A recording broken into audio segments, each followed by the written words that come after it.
Армысыздар достар. Бүгін біз сіздермен тыңшот бағдарламасын үйренетін боламыз. Негізінде бұл не?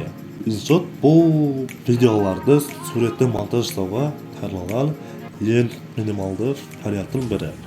Біз тыңшотта не істей аламыз? Негізінен тыңшот міне өздеріңіз көріп отырғандай осы бағдарлама. Осыған өтеміз. Негізінде ашқан уақытта сізде үш вариант беріледі. Ол біріншісі видеомонтаж, ал екіншісі фотомонтаж, ал үшіншісі ол коллаж. Егер сіз видеоларды қосып, оларды монтаждаған есе, онда видеомонтажды басасыз. Ал бір суретті өңдеп, или болмаса бір суретті жасаған есе, онда фотомонтаж басасыз. Ал сурет пен суретті қосып, мысалға 3-4 суретті бірдей шығарғыңыз есе, коллажды басасыз. Мысалға біз бірінші видеомонтаж басайық. Үстіндегі плюс батырмасын басамыз. Осыны басқан кезде бізде өзіміз жасаған бір 3-4 видео керек болады. Мысалға мен міне орта жағында өзім 4 видео жасаған болатынмын. 1, 2, 3, 4. Осыны белгілеп алдым. Енді окей батырмасын басамын. Окей батырмасын басқан уақытта маған осы астыңғы жаққа өзімнің 4 видеом міне шықты. Арасындағы тағы сызықтары бар. Олар жайлы біз әлі сөйлесеріміз. Мынау орта жағында өздеріңіз көріп отырған бұл нелер. Бұл именно бізде монтаж жасауға арналған варианттар деп айтсақ болады. Ең бірінші коллаж. Бұл не? Бұл жаңағы сіздің видеоңыздың форматы. Егер сіз инста постқа салатын болсаңыз, онда бірде басасыз. Ал егер сіз пост форматқа или болса неде салатын болсаңыз, онда 4-5-ті басасыз. Солай секілді TikTok форматта әрі қалаған форматта сала аласыз. Одан бөлек музыка. Музыка бұл не?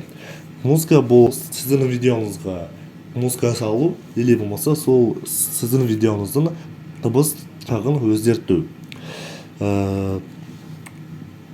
Бұл жайлы біз әлі сөйлесе жатамыз. Ал үшінші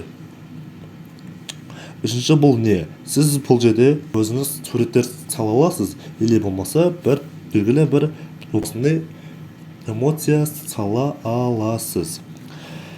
Мысалға, мен осының ішінде өзіме керекті бір суретті таңдап алып салып жібере аламын.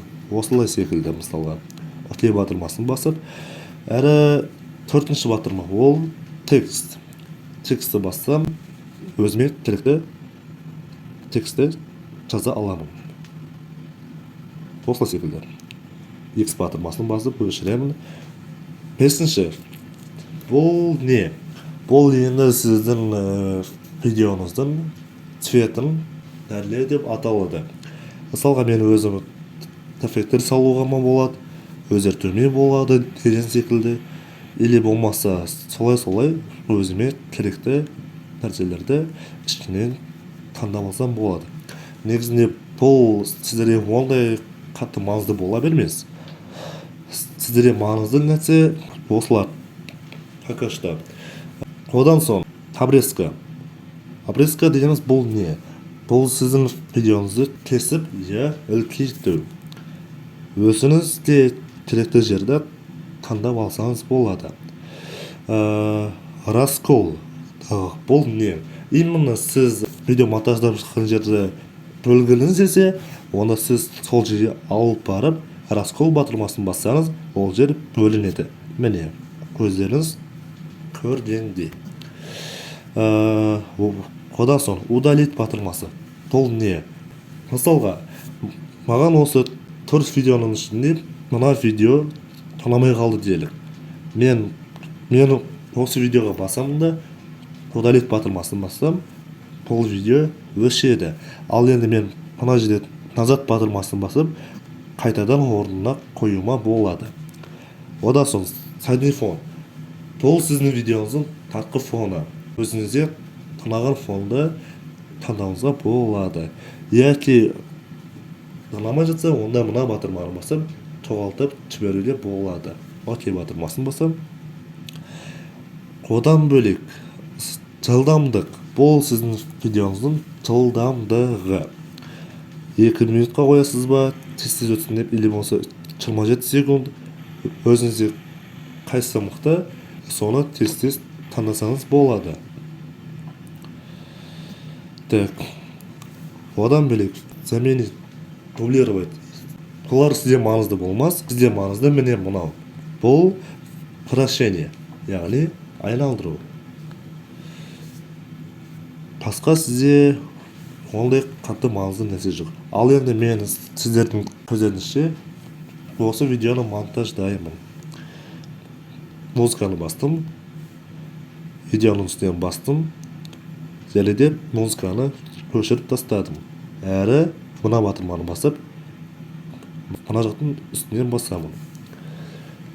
Сол жерінде барлық видеоның дыбысы өшті. Ал енді мен өзімнің музыкамды қоямын. Мысалға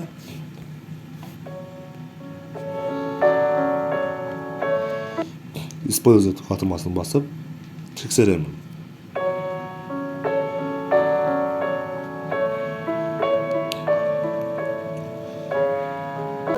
Так, көздеріңіз көріп отырғандай менің видеом әдемі шыққанымен, но переход жетіспей жатыр бұл жерде. Ал мен переходты мынау ақ батырма тұр ғой, тасты жағында. Осыны бассам, маған переходтар шығады. Именно мына переход маған өте қатты ұнайды. Әрі мен мынаны басып, мына жақты басам. Сол жерінде менде барлық жерде осы переход салынды. Тексереміз. Міне, переход шықты уже. Келесі переход. Сәлден соң тағы переход.